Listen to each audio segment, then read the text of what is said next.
மாங்காய் வத்தல் வந்து நம்ம அடை மாங்காய், உப்பு மாங்காய், அப்புறம் அவிச்ச மாங்காய் வத்தல் அப்படின்னு போடுவோமா. இன்றைக்கி அவிச்ச மாங்காய் வத்தல் எப்படி போடுறதுன்னு பார்ப்போமா. ஒட்டு மாங்காய் தான் அவிச்ச வத்தலுக்கு ரொம்பவே நல்லாயிருக்கும். ஒட்டு மாங்காயை வெட்டி 2 நாள் வெயிலில் காய வச்சுருக்கோம். இந்த அளவுக்கு வதங்கின பிறகு இதை அலசிட்டு நான் எடுத்து வச்சுருக்கேன். இவ்வளோ மாங்காய்க்கு 2 கைப்பிடி அளவு உப்பு.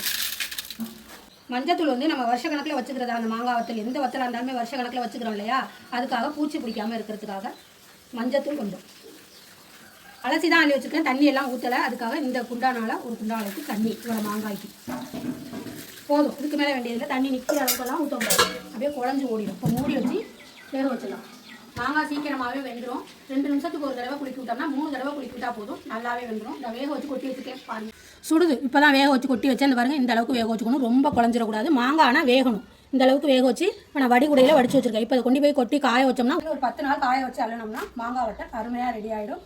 புளிக்குழம்பு, சாம்பார் எல்லா குழம்புக்குமே போட்டுக்கலாம். வருஷ கணக்கில் கெட்டு போகாது. ரொம்பவே நல்லாயிருக்கும்.